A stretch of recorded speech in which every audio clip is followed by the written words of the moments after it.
On this episode of the Best of Bias podcast, it's episode 287, man. Almost to episode 300. Thank you guys for being here. We're going to chop it up today. We got a little bit to talk about some NBA playoffs, some TV shows. Spider Noir just dropped today on Amazon Prime. We just binged it all to review for you guys today. We saw Mando and Grogu. Was it Mandalorian and Grogu? That's what it's called? Yeah. Saw the newest Star Wars movie. Dave Filoni and them put out some heat. I'm going to talk about that as well.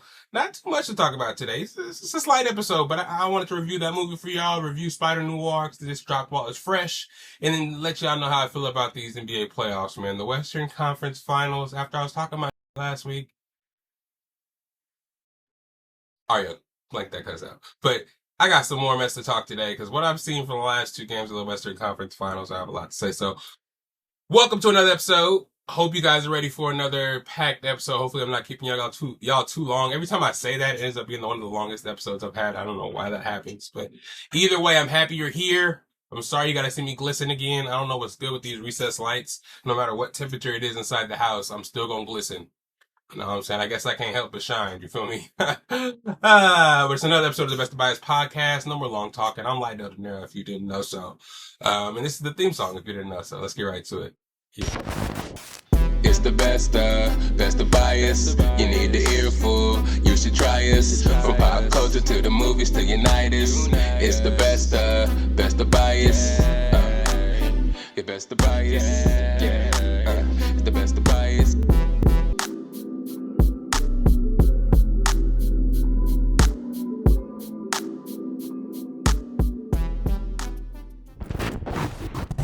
What's up, everybody, and welcome back to another episode of the Best Bias podcast. It's yours truly, Light Up Narrow. Of course, I'm back for another episode of Bias. I got a lot to talk to y'all about, and I'm excited for y'all to be here today. Thank you for always showing up for your boy. You feel me? It's a lot going on today. A lot going on in this episode. Not a lot of time to talk about it. But first and foremost, how you guys feeling today, man? How you guys feeling today? Another day of trying to make the algorithm. What's up, YouTube?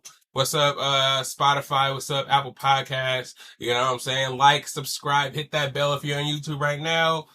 So me and AKA can get some, just get some notoriety for all this hard work we putting in. You know what I'm saying? If you're new, weekly podcast, we out here releasing with the big boys. But, you know what I'm saying? Some of the videos, they aren't getting the views. You know what I'm saying? Our blood, sweat, and tears go into these videos every week. So if you wouldn't mind, you can push pause on the pod right now. If you're listening audio-wise, go to YouTube. You know what I'm saying? Hit that like button. Leave a little comment. Let us know how we doing. Let us know if you guys are ready for season 5, because that's coming up. If you guys like season 4, what we need to add. I know you guys want to see more guests. I will work on that. I promise you guys. But yeah, just let us know. Like, subscribe on all the platforms, man. We on YouTube, of course, Instagram, Best of Bias, TikTok, Best of Bias. And if you're looking for me personally, you know what I'm saying, don't want to leave your comments or your suggestions on the very public forum of Best of Bias podcast, you can hit me on SAC_Lydell and Patrick on Instagram and Patrick_Lydell on the Snapchat. I'm not really on Snapchat that much anymore. Do people still use Snapchat? Or is that a lost medium that people kind of 30 and over use now? It's not hip, if you will. But if you want to hit me on there, I will respond any way I can interact with you guys. I would love to do so. Get some new ideas, you know what I'm saying, and see how we can transition into season 5. Maybe you guys can give me some suggestions on how to sweat, because this forehead, bro, every pod. I'm trying to look clean for y'all and shit. I like the Chainsaw Man shirt. I don't know if y'all seen this one already, but you know what I'm saying. Got the anime shirts on deck. Let me wipe this sweat real quick. Already sweating. But yeah, man, how y'all feeling today? I like to check on everybody's mental health. I know shit is getting crazier and crazier outside every day. Every time I come with this pod and let you guys know I'm checking on your mental health. I'm hoping that the world out there gets better for you guys. Hopefully in your world it does. I know in the grand scheme of things it can look so negative and so bleak out there. If you're on social media a lot, sometimes we need to just disconnect, touch earth, listen to the Best of Bias podcast a little bit, and see what's going on outside of mainstream media, because it can get a little hectic out there. It can get a little scary, but hopefully today I can help you guys, take your mind off it a little bit, and hopefully not focus too much on the sweaty section I got right here on my forehead. You know what I'm saying? Don't let that distract you from the topics at hand. You feel me? But yeah, hopefully everybody's doing good. I don't know if you guys have been seeing me out there at the Valkyries games on the socials. You know what I'm saying? We out here balling. Yeah, that's kind of what my today everyday life has been consumed with. You know what I'm saying? Besides work and thinking about topics to bring to you guys, I've been enjoying my time being a season ticket holder for the Golden State Valkyrie. I never actually thought that I would be a fan of a local team. Like I said, every time I have a chance, I have to just throw this out there because I'm full of joy being able to attend Chase Center. When they built it for the Warriors, I was like, yeah, I'll be there when I see Nuggets games. That's cool. But I never expected me to be a season ticket holder for the Valkyrie and be there so often now. So sorry, you guys, if I'm on the story, just showing hella shit, showing a lot of the same shit. I'll try to get more interaction from the fans and people around my seats so I can show you guys a little bit more. Hope you guys aren't getting bored, but every time I get there, I experience something new. So I'm super stoked about the experience and getting to see some basketball up close, man. And especially on a constant basis. WNBA is just going to get bigger and bigger. And to kind of solidify myself with the local team and just kind of feel like I'm a part of the growth now. Last year, I kind of felt like I was missing out, FOMO for sure. But now, yeah, we in there. We in there like super swimwear. You know what I'm saying? Bro, hold on. This is crazy. This is crazy stuff. Hold on real quick. Ariel, hit me a little pause screen right here so I can change this shit up quick, because this is too much. We gotta go old school on y'all. We going towel straight to head. We going towel straight to head right now. Cause this shit is nuts, bruh. This shit is nuts. I don't know why I'm sweating so much. I don't want to turn the fan up because I don't want you guys to hear that. But hey, we ain't gonna let it stop us. Anyways, man. Hope you guys are doing better than me. Hope life is a breeze because I know I need one right now. Because goddamn. But yeah, Valkyries has been amazing. We got Caitlin Clark coming in. I will let you guys know how that goes on Thursday this week. Coming back off the holiday, we just beat Connecticut. Connecticut's pretty much the worst team in the league. Probably tanking for Juju or Hidalgo, Hannah Hidalgo. That's who's still in there, right? Or is it Olivia Miles? No, Olivia Miles is on Minnesota now. So it's Hannah Hidalgo. Still, I think she's with Notre Dame, if I'm not mistaken. So when she comes out next year, her and Juju will probably be jockeying for the number one spot, and Connecticut's the Sun are that team that's probably going to get the number one pick. Yeah, so that's that. But the Valkyries still continuing to be great on defense, looking great defensively. We don't necessarily have a offensive superstar. Of course, we got VB. She's definitely the point. Handles the rock and sets people up. You know what I'm saying? And each player can kind of drive and get their shot at the rim. It can spot up for sure, but getting open for their own shot is kind of a struggle sometimes. They rely a lot on the screens and stuff to get open. Gabby Williams got a shot on her. Janelle Salon got a shot on her. A lot of the ladies out there have a shot, but it's just that creating that shot. If you come against some guards or bigger defenders that are able to, press ball a little bit more, they struggle to get open and forces a lot of wild shots. So when it comes to teams like the Fever and the Aces that are coming into town in successing days, it's going to take a lot. It's going to take a team effort to get to the bucket and stop Aja Wilson, to stop Caitlin Clark, Kelsey Mitchell. We're going to see how they're going to be able to contend with these teams that have better rosters that can score at will. Being one of the best defensive teams in the league is one thing, but I want to see somebody on the team average like 20. I know that's asking for a lot, you know what I'm saying? But, still play D, but on the offensive side, I want to see, it's cool to see, Gabby score 19 one day, VB score 19 one day, KT score 19 one day, and each day we have a different leading scorer, but at the same time, when it comes down to trying to win a championship, and we got people like the stacked ass Aces that have like 7 creators themselves, even I want to say, man, Kelsey Plum's on the tear out there for the LA Sparks, so there's gonna be people coming here that can put up points. We saw what Chicago was able to do with Skylar Diggins and Rickea Jackson, and who else did they have on that squad? They have Natasha Cloud on that team too. So guards that can create and create off the dribble and get open.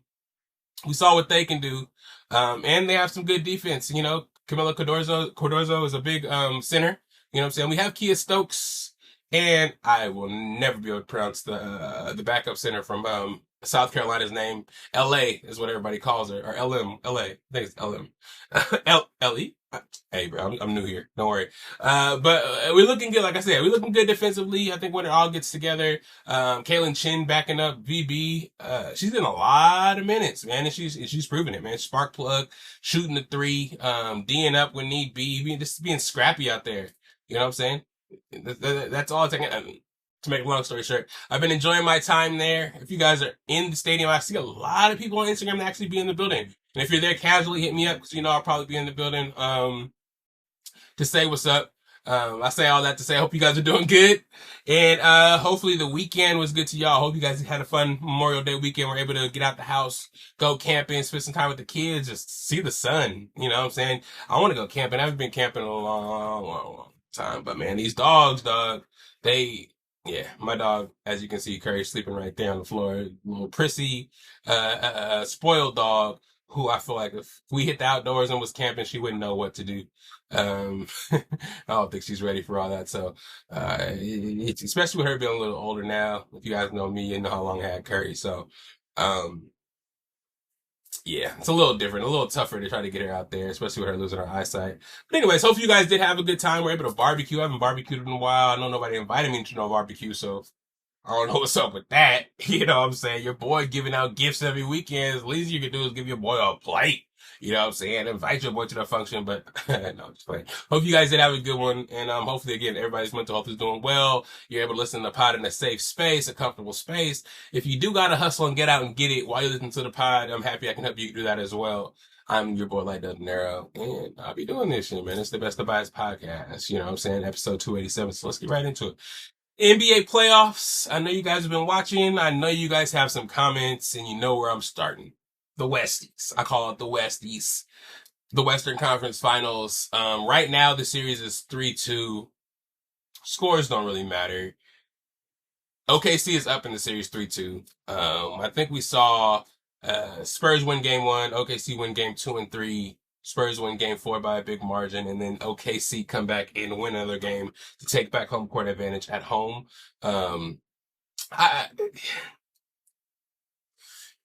Let me preface this by saying I know you guys know who I like, you know who I represent. Hold on, let me get rid of the towel. I think I'm good. I think I'm good. My bad. Yeah, anyways. Y'all know who I like. Y'all know who I'll be representing. Sorry if it gets a little dark over here, but got to make it do what it do. And I'm just gonna be hating. I'm gonna hate. This is my chance to hate. Because after game 1, I sat back and watched people give Wemby the crown to best player in the NBA. And that's why I titled the last episode Crown Vic. Yeah, that's pretty clever, right? Crown Vic like the car, but are we crowning Vic? Wembanyama the best player in the league? Like, should we be doing that right now? Because after that first game where he scored 42 points, and me personally, I'm telling you, you can call me a hater if you want. I was like, that 40-point game was cool, but was it best player in the world cool? You know what I'm saying? I don't think so. Bro, I get it. Again, I'm going to say this. I get it. Jokic doesn't care about being the best player in the world. But you guys don't have to do everything in your power, whether it's justified or not, to try to give somebody else the torch. Only person that I'm willing to give the torch to, it's going to be these two people.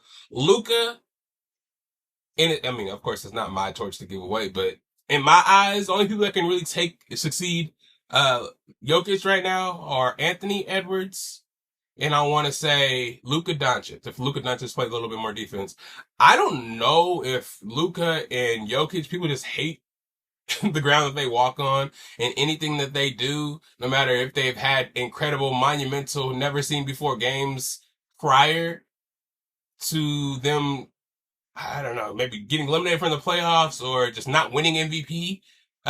They just seem to forget, like, for Jokic to be justified the best player in the world, he has to win the championship. That's all. That if he's not the one, and he has to be the 1 seed doing it, because if he's not the 1 seed doing it, it's going to be somebody else they think is better. Because the numbers that Jokic have put up in regular season, let alone playoffs, are shit that we've never seen. And if we've seen it before, but Wilt Chamberlain did it. Like, Wilt Chamberlain did it. The guy scored 100 points in a game. That guy. Jokic has had 40, 20, 20 games, 25, 25 games. He's had 50, 20, 15. You won't catch him with the game lower than 9, 10 rebounds. Maybe on a bad day. Assists-wise, don't get me started. He'll have 15 assists on a random Tuesday on top of 39 points. And he'll do it against Wemby. He'll do it against SGA. He'll do it against Anthony Edwards. Though the team may not win, Jokic is still doing that. Even in Jokic's worst game, his worst games, he's still going to give you 25, 12, and 10 on a bad day. But yet, in this Western Conference Finals, we're constantly giving SGA passes for, 12 points with 15 free throws. 10 points with 12 free throws. Yesterday, he had 30 points with 17 free throws and ends the game with 30 points. That's MVP. It's incredible. Like, what he does is incredible. Nobody ever has done this. Not even Michael Jordan or Kobe Bryant. What? And to see him flopping on the floor like a fish, dog? The way we had to get that shit out the mud. You say what you want about the Nuggets, bruh. You can say what you want about the Nuggets, bruh. But you can never in your life say we got it like that. You can say, we didn't play against the best people in our run. We played against the 8-seeded Heat in the finals. First of all, the East let the 8-seeded Heat get to the finals. And I still think that 8-seeded Heat team is better than that team that the OKC played in the finals last year and went 7 games without Halliburton. Let's talk about that. We'll talk about the Knicks in a second, but hold on. And that team is the best ever, and SGA is the best ever after going through what gauntlet? I think they had to play, they played the Bucks after Dame tore his Achilles or something like that. Like, I don't even, nobody's talking about that gift they got last year in their run. They went 7 with the Nuggets. They went 7 with the Pacers, but they're the most dominant team ever. And they're the dynasty that's going to go back to back to back to back to back. This year, they did what every young team is warned not to do. Run, sprint to the finals to try to get so many games ahead of everybody else that when we get to the finals, our players are either injured or tired. Okay, so he has the luxury of having 12, 15 players that all can go in and give anybody buckets at a time. I get it. But you lose Jalen along the way, AJ Mitchell along the way, blah, blah, blah. But Gagnon, whatever the fucking coach's name is the best coach ever. He knows what he's doing. And then, somewhere this year, Shea last year was getting a reputation of being a flopper, but somehow this year it's gotten so egregious that SGA and the OKC Thunder have become unwatchable. And there's no shame in what they're doing. The referees seem to reward it. And the commentators are seemingly told to ignore it and not talk about it. Like, it's weird. It's weird. People have always thought the NBA was rigged. And I'm not going to say it's rigged because I don't think it's gone that far. I think maybe sometimes the referees can be kind of swayed a certain way based on the team, where they're at, maybe the players' cachets. Though it shouldn't be that way, and you would think people like Scott Foster and Tony Brothers that are well-vetted veterans in the league refereeing wouldn't stoop to that level, you know what I'm saying, and fix games or just lean towards OKC just because they're champions and are the team that, I don't know. I just think they're kind of corny personally. They get away with a lot of shit that people would never get away with. Jamal Murray gets mauled. Jokic gets mauled. People talk about Jokic flopping, but Jokic will flop because he's getting fouled and not get the fouls. And he'll have scars all over his body to show that he's been fouled. SGA, they'll get the whistle. We'll watch the replay. He won't get touched. and they will still get to the line for free throws. Jokic has to damn near get kicked out of the game. The coach has to damn near get a technical just to bring to the referee's to bring to the notification of the referees that Jokic is being fouled. So we could all see it. We could all see it. But SGA, Chet Holmgren, Caruso, Jared McCain, people with not even a microcosm of the cachet of Jokic get these calls when other players that are way better than them don't. Superstars in the league don't get. And we're supposed to just be okay with it? I get it. They're playing ball. You shouldn't be a hater. You shouldn't be like, this is, people use this phrase a lot right now. Unethical basketball. That's what it is. It's unethical basketball. It's terrible to look at. It's terrible to watch. I hate it. I real life hate everything about it. You know what I mean? I don't know. It's just setting a bad precedent. In the future, kids are going to play like this. I can already see it happening at gyms everywhere, causing all kinds of fights. On the flip side, I'm not going to have this be a hate session on OKC because I know the OKC fans out there are going to be like, oh, he always hates on OKC, always hates on Shea, always, Jokic this, Jokic that. I get it, bro. I get it. But on the same token, let's get back to these Spurs. Guard-wise, I think they have way too many guards. I think they're overloaded with talent. They're going to have to trade some players to round out that top-end talent, especially if they don't win this year against OKC. Wembanyama, man, he's 7'5", but that's about it. He's tall, all right? He's tall as fuck and agile. Not saying he's not good, but right now at 20, 21 years old, his offensive bag isn't there. He plays like Anthony Davis used to play, like a guard that had a growth spurt in high school and still plays like a guard and doesn't want anything to do with down low. When he bangs with bigger people and they are physical with him, he gives up.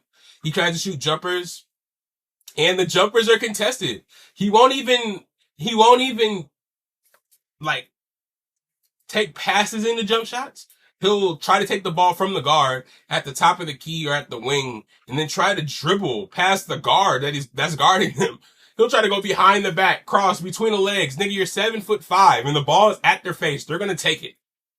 You know what I'm saying? And then when he kicks it to somebody, though they may be open, they're not the best shooters. You have Vassell who makes it at a high clip, but he's another player that has a crazy ass shot that I don't necessarily think is always money. Champagnie, the person that's supposed to be the 3-point shooter, hasn't been hot lately. He had a good game last game, but it was more so him, I think he made about 4 threes, maybe more, but at the same token, he was driving to the hoop, making sure he got buckets, seeing the ball go through the hoop to gain that confidence. Castle, he's going to be trying to do a lot by himself, you know what I'm saying? Because he has he has to guard Shai when he's in, or Shea when he's in. And when he is not in, when he's not, I don't think he's being guarded by Shea every time, but they have a lot of defenders to throw at him, and these motherfuckers be handsy, Blue Dort, Caruso, Heinrich, or Kenrick Williams, just in there hacking and annoying you. So, what I'm saying, if they get fouled out, Keldon Johnson got in a whole bunch of foul trouble on some floppy shit that he was going against OKC. Stephen Castle, he has the guard Shea, so anything he does, Shea's gonna fall to the floor. If he tries to reach and try to steal the ball, Shea's gonna bring his arms up, hook his arm inside. If he drives past him, or Castle stays in front of him, he'll cross over, extend the arm. If he has an open shot, he'll shoot it. But if he wants to try to get the foul, he'll push him, wait for him to try to recover from the push, and jump into the guy that's shooting or trying to recover for the shot. So basically making it unblockable. Either you cross him up or get the push off, nothing called, and you have space already. Or if you feel like it, okay, let me push off, let him recover, get the foul and throw it up and get an and one. That's disgusting. That's disgusting work. Try to get past him, try to get to the hoop. And not to mention when he does get to the hoop, he's going to fall down anyway, just in case he may get the shot. It's crazy basketball. And I've seen nobody besides the Lakers get that whistle. And even the Lakers aren't that egregious. They'll do it for LeBron. They'll do it for Luka. but I didn't think that every player on the team gets the same whistle as Shea. Every player. I saw Jared McCain dribble up the court, elbow somebody in the neck, get past him, and as the player was trying to recover and get back in front, he stops, put his butt out, and falls forward. And that's a foul. Huh? I've seen Shea Gillis drive while somebody was standing straight, run into somebody, fall down, and it's a foul on the person. What is happening? Don't let me get started on these screens. Every screen, somebody's falling or blowing up like they got ran over. This shit's crazy, man. I don't even want to watch the series anymore, to be 100% honest, because I couldn't even stand to see people heap these accolades on this back-to-back winning team that has, nobody's won back-to-back championships in 10 years. And I feel like nothing in this playoff showed us that this team deserves it. And not only did Shea not deserve MVP, again, if you're not, Jokic got second in MVP. He's got second, second or first the last 6 years. So they're just basically trying to find ways not to give it to him because, of course, they can't have a 6-time MVP in the league. But it's just getting ridiculous. But again, OKC is up 3-2. It's going back to San Antonio. Victor Wembanyama had 1 or 2 rebounds the whole game last game. If Jokic did that, I get it. Jokic is 31 to Wembanyama's 20, but that doesn't matter when you're trying to give him the best player in the world. Oh, he's 20 and he's still the best. Or no, Jokic is better than him. Last time they played, Jokic gave him 43 and won. You're lucky they didn't make it to the second round again because they would have really got embarrassed when a true big played against you. I want to see that Embiid matchup, that AD matchup, that Jokic matchup. Those three, Wemby's gonna he's gonna get taken every time. And I feel like they're gonna want to play and show that he's not like that. And I'm not saying he's not gonna be good, but that offensive package has to get better. If you're not blocking the ball 10 times, you better be getting at least 12 rebounds. You're 7'5". You shouldn't be getting blocked out. You should get at least 30 points a game because all these alley-oops that they're throwing, your hands are 7 feet taller than everybody else's. You can just catch the ball up here and drop it in the hoop. That's automatic. And the only way it can get you out of your position is if you're not already there. If you're already there, they throw it up to you, they push you as a foul every time. It's like he doesn't want to do it. He's a cheat code that doesn't want to be a big. You have to be a big if you want to use that size. You want to be that best player in the world. Have that Shaq mentality, but be able to shoot. Why can't you have that? Have that Giannis mentality, but be able to shoot. Why can't you have that? It's weird. It's weird. But anyways, for real, I don't really care about either one of the teams, but I want San Antonio to win because again, I don't want this OKC to win this way unethically and back to back. They don't deserve it. Sorry, Alan. I know you probably watched it. You're like, why this nigga always hating? My bad, bro. Eastern Conference wise, East Cavaliers. I'm sorry, y'all niggas is trash, bro. James Harden, Spider Mitchell has so much faith in y'all, but then again, I forgot on the other side, bro. You got to be able to play defense. Spider Mitchell, I don't know how good you are on defense. I don't really watch a lot of Cavaliers games, but I see a lot of highlights of him scoring 40, 50 points. But I never really seen the highlights that he locked his matchup down and didn't really give up no points. But James Harden, I feel sorry for you, brother. Western Conference Final seems to be the pinnacle, or Eastern Conference Final seems to be the pinnacle for your game, brother. I don't know if LeBron's going to join the Cavaliers next year since he did, lose with the Lakers. Maybe that'll help you get over the top. But hey, if you're going to play against any of these guards in the East, on a guard heavy, those Celtics are gonna be back. Those Sixers are just gonna get better. The Knicks are still on the rise now. You saw what Atlanta's doing. You see what's gonna happen with Washington. They got the #1 pick and Trae Young, and you already know they got Anthony Davis. So a lot of the teams are gonna be getting better on the East, man. And if they're gonna shrink and after 82 games of all that offense, all that cohesiveness is going to just waver in the playoffs every year. It's going to be a long season every year for the Cavaliers. And I don't know if there's any hope for them other than them trading Donovan Mitchell and them trying to get something back and James Harden leaving again and going to another team. I don't want to see that happen, man. I feel like last 2 years they got really far and, 3 years is tough. to get to the same pinnacle and not reach to the ultimate goal without making changes. So we'll see what happens with them. On the Knicks side, though, New York is buzzing right now. New York, stand up. I see y'all. First final since 1999. Hasn't won the final since 1973. A lot of Knicks fans out there have been hoping, wishing, and praying. You know what I'm saying? Baseball fans, football fans have been deprived for a little bit.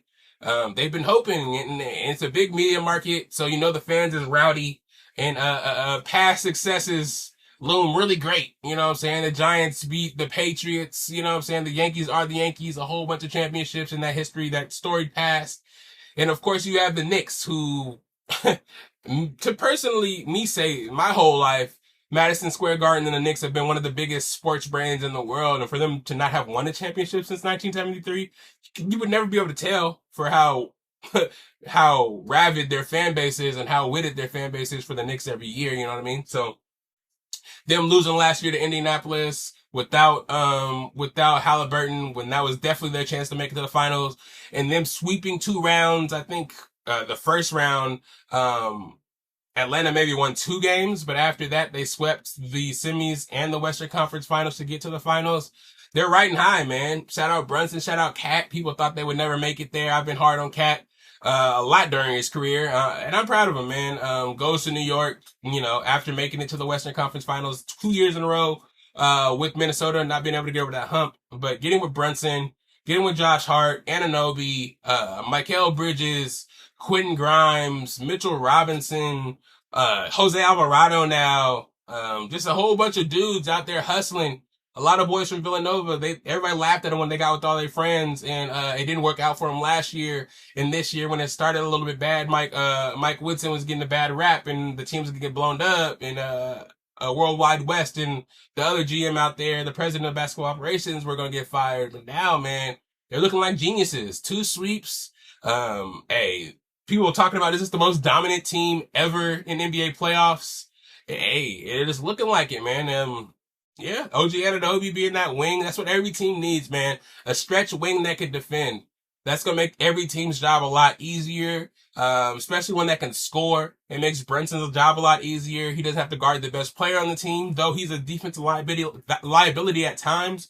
Josh Hart, Mikal Bridges can pick up the slack with their defense as well. And of course, Karl-Anthony Towns being able to bring the big out of the paint, make clear enough space for Brunson and company, and being able to shoot that 3 is another aspect that has really been slept on for Karl-Anthony Towns. He's trying to tell you that he was the best shooting big man in the league, and he's coming out there doing it, man. And it'd be cool to see him win the title, but only if they're playing against OKC.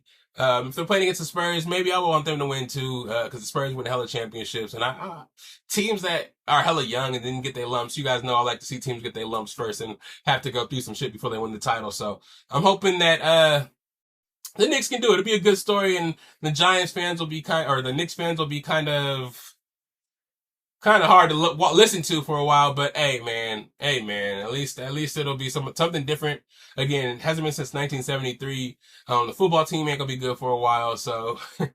And Aaron Judge keeps letting them down out there with the Yankees. So we're gonna see what happens for the Knicks, man. Timothy Chalamet, Spike Lee, all the New York fans out there, everybody in Madison Square Garden, everybody in New York, Joe Budden, everybody talking all that shit. It's been a long season, and I know how it feels, man.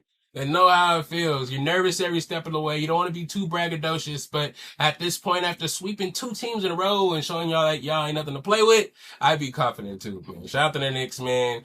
Knicks are sitting there waiting for the winner of the OKC Spurs series. We'll see what happens with that. Next game is tomorrow. No game today. I'm recording on Wednesday because, you know, the Knicks took care of business. So.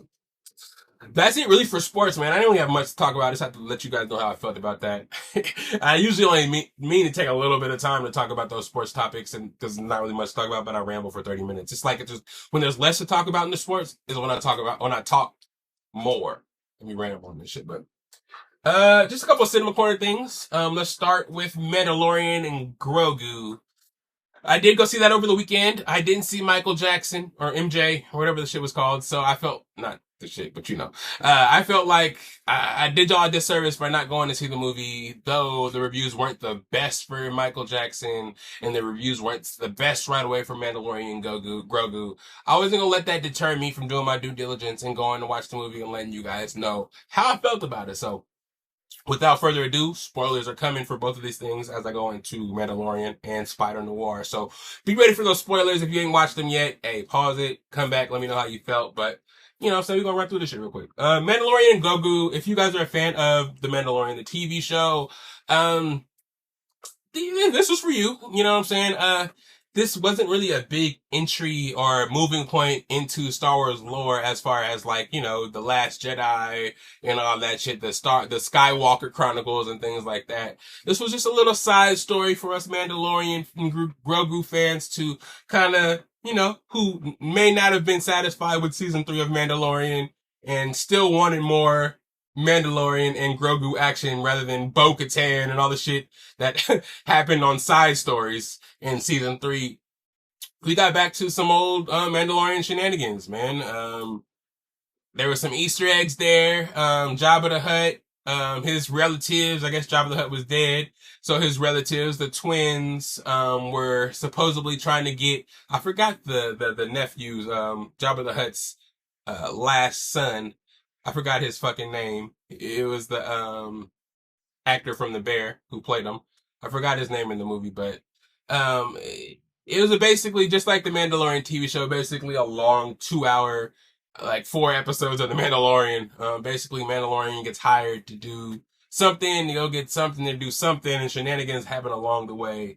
Just like always, man. I'm just happy to see Pedro back. This season, or in this movie, he doesn't take off the mask as much, so I'm kind of questioning the involvement of Pedro in this movie. The person in the mask definitely wasn't Pedro Pascal. It may have been a woman. I don't know. The way that the Mandalorian was walking at times, I was like, who is that? That's somebody that looks way smaller than Pedro, and it is definitely not Pedro. So all he's doing really is voiceover work. It wasn't bad, man. The opening scene, him trying to get that bounty, him murking, the what are they called? The Star Troopers? Star Troopers? What are these motherfuckers called? Anyways, the clones. He was smoking the shit out of them. Seeing as many deaths as I did in the movie was interesting to me. I was really happy to see more of Grogu. I was wanting to see him do a little more though.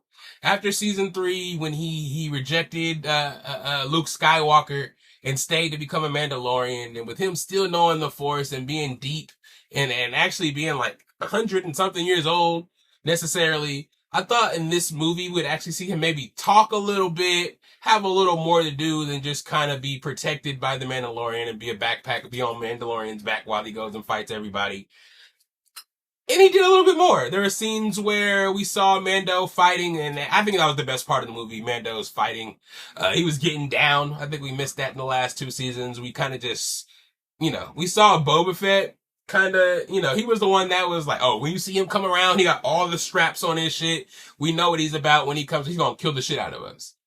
But when the Mandalorian came through, it was kind of like, okay, we saw some shit. He was more of a swaggy, figure it out type of guy. When it came down to the hands, we're going to give you hands.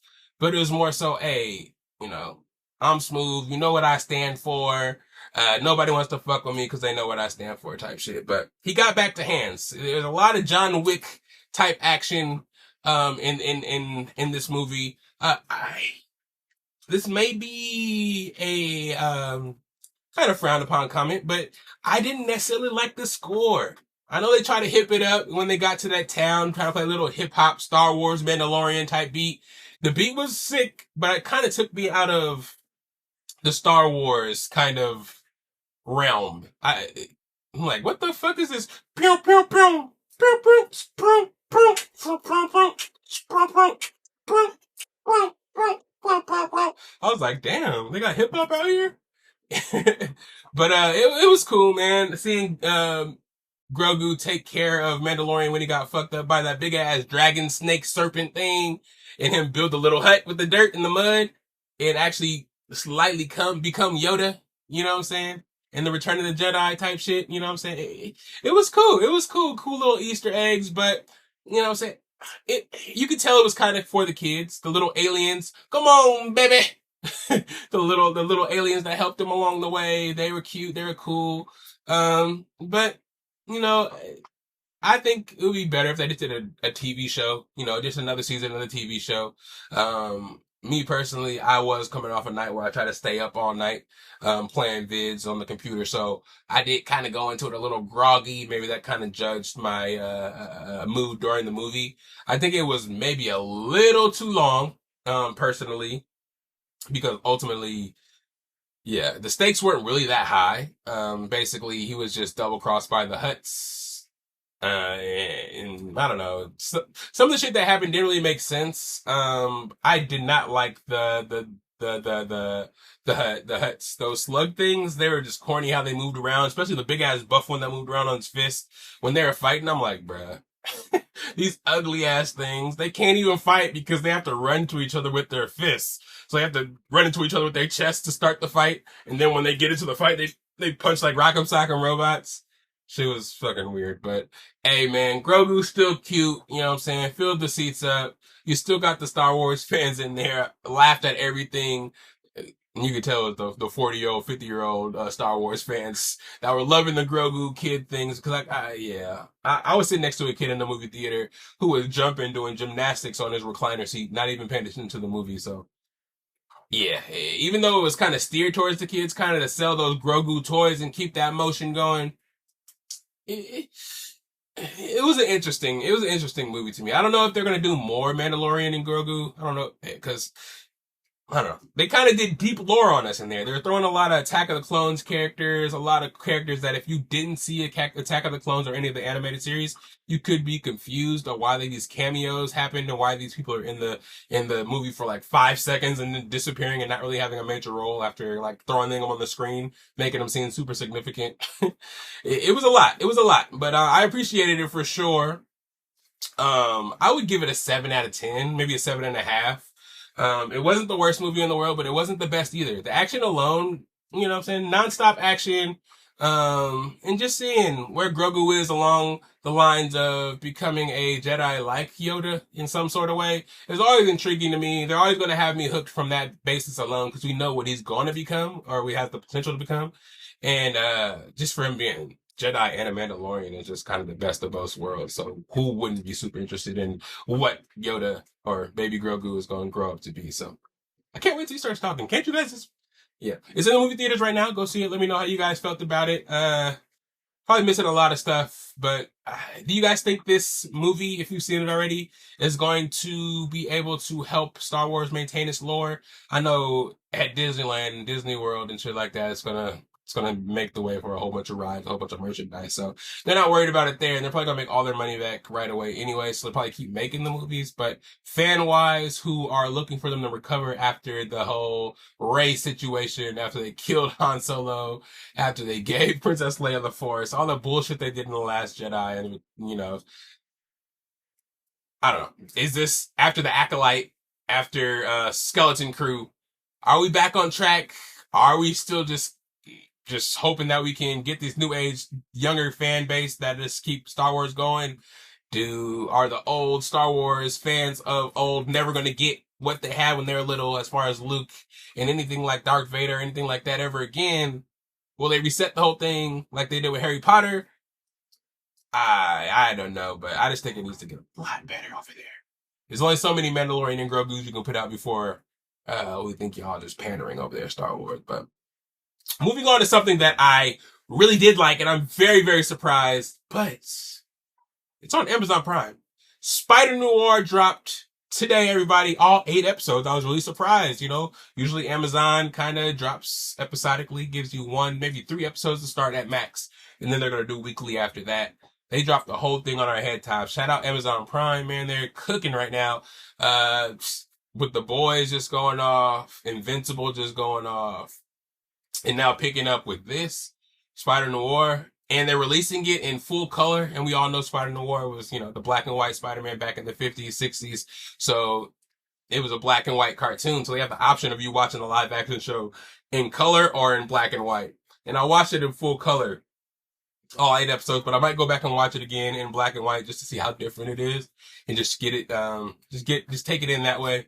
But maybe grasp a little bit more of what was going on. But I liked it a lot, man. Spider-Noir is way different than Peter Parker Spider-Man. Ben Riley I don't know why I keep saying O'Reilly. Ben Riley is funny. He's funny as hell. I saw him in Across and Into the Spider-Verse, and I was like, oh, this character is hella funny when Nicolas Cage played him. So when I heard that he's playing him in live action, I was like, oh yeah, this is gonna be great. But I had some, I was kind of skeptical because Nicolas Cage is kind of older. But I guess, in this universe, Spider-Noir is an older Spider-Man. They call him the Spider, no Spider-Man quite yet, but it is New York, and early the Bugle,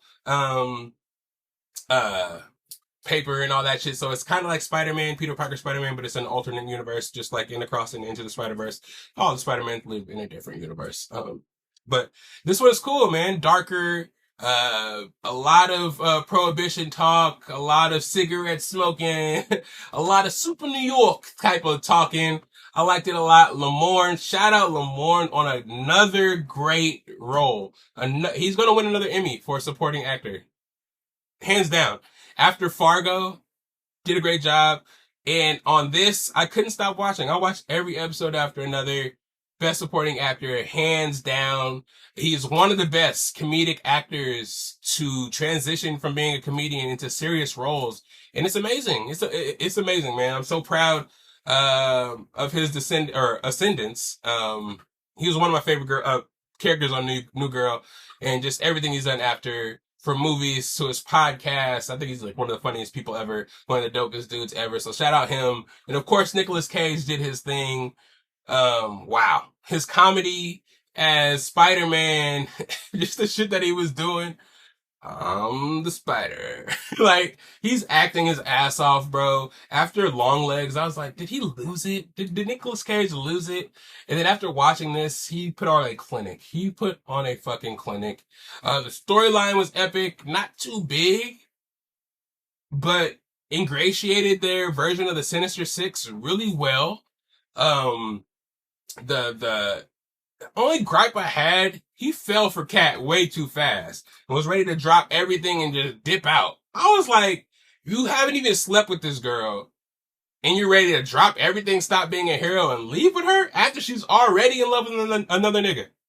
Telling you openly she's in love with another nigga.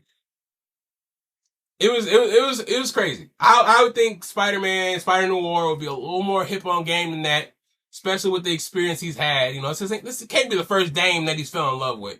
Maybe this is the first girl he's actually had attraction to since his girl died. Ruby died in the show. But he fell way fast for her. But Robbie, again, Lamorne's character was a good sidekick.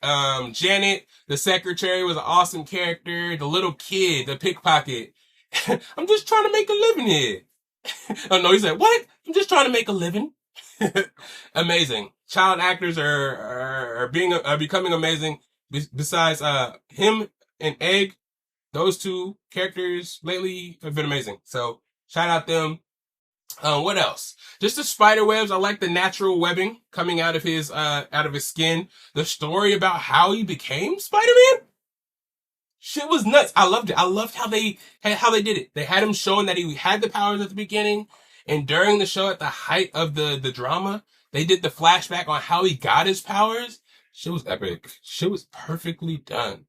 Perfectly done. The other guys getting their powers was dope. It wasn't too much. You know what I'm saying? The Sandman wasn't too much. I don't know who the black guy was supposed to be. Was he supposed to be Scorpion? A form of the Scorpion, or was he like a crab? I know all the soldiers were being experimented on with different animals, so I don't necessarily think that all the characters were necessarily supposed to mirror the Sinister Six. But, yeah, I don't know what his powers were, and also, how did he get stabbed in his eye with the antidote, and his eye healed too? His eye wasn't fucked up? He should have been eyeless after that. But it was cool, man. Seeing his fighting, he was really fisticuffs as Spider-Man. He wasn't as acrobatic and everywhere with it like Spider-Man Peter Parker. Again, this is the older iteration of Spider-Noir, so maybe when he was younger, he was more so acrobatic and really swinging around on the webs, but he didn't really use his webs that much acrobatically in fighting. He was more so, hey, I'm gonna whoop your ass, shoot the webs to stick you to stuff, to maybe subdue your weapons, but he wasn't swinging around and flying around like Peter Parker was trying to be. I don't know. Maybe he was really kind of, lost it all after his girl died. and he wasn't able to save her, and he just kind of fell out of it altogether. But throughout the whole show, he was kind of dealing with him actually wanting to be Spider-Man anymore, or him wanting to get rid of his powers and just being a regular guy. You know, throughout the whole show, he just wanted to be a regular guy in every situation, find a girl, just hang out and drink, be a private investigator, make a little money. Well, he wasn't really making no money at all, and wasn't even able to pay Janet. But you know, it's a really cool juxtaposition from the kid Spider-Man who's always in high school. He's a nerd, hella smart. He can't make any money. He can't really have a girlfriend. What am I to do? You know what I'm saying? But seeing this Spider-Man who's already been accomplished, he's an alcoholic. He's kind of already set in his ways. I mean, I feel like he has killed people in his past. I feel like he doesn't have a problem with killing like Peter Parker does. But he's just kind of weighed down with being Spider-Man. Hey, it looks like he was one of the first superheroes because we don't see nobody else flying around saving people. They only have the spider. You know what I mean? And it was good. What his name? Greymane. What's his name? Silvermane. What was his name? Wolfmane. The main bad guy was cool. Having the battle between the mayor and the main gangster in the city for control of the city, that was cool. They didn't really put too much into the political stuff like they did with Daredevil, so they kind of left that out of it more so and had the gangster stuff. And man, Kat she just annoyed the shit out of me. She just played the shit out of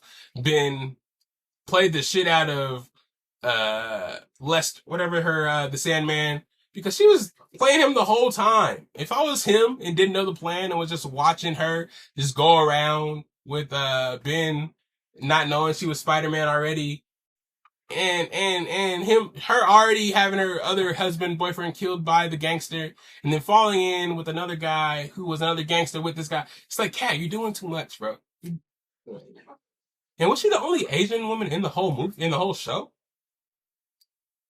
Why was she Asian? Is that from the comics? You guys let me know if she was, because that was an interesting choice. Was she somebody super famous? That's why they put her in it, because yeah.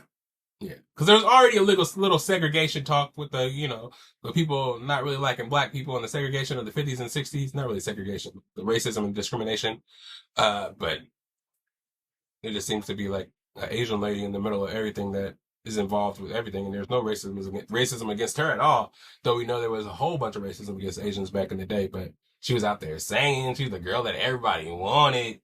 You know what I'm saying? Out there making plays.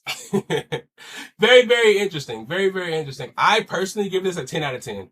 Everything that I wanted from a come to grace superhero show.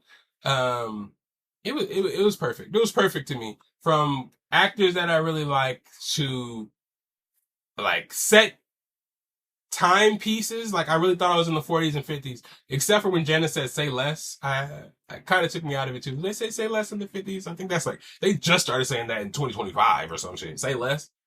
So yeah. But hey, man, Spider-Man universe, like just like Odyssey, you know what I'm saying? They say shit in there. It's not supposed to be actually back in the day. It's our actualized rethinking of what this time would be like. You know what I'm saying? From the eyes of the director. So check it out, man. Fresh is like I said, it just came out today. I'm recording this on Wednesday. I just watched it today. I'm trying to be like everybody else. Record it, get it out right away. See how y'all felt about it. See any other characters that I'm missing. The cops. What the fuck were the cops doing in this whole shit? They were, they were just they're up for grabs. You know, they got bought by either the mayor or the gangsters, but they weren't shooting nobody. They weren't holding the law. Those. I get it. They had powers and shit, but they're just walking around doing whatever the fuck they wanted. You know, breaking out of jail. It just probably sucks to have to arrest superheroes back in the day because they probably never stayed caught. The Electric Man, I like that actor. He wasn't the best actor, but you know his talking points and his character, his script, his writing for that character was pretty good. I liked it. I liked it a lot. What else is there? I like the suit, of course. Spider-Man Noir always has the sickest suit. The all black with the hat and the jacket. You feel me?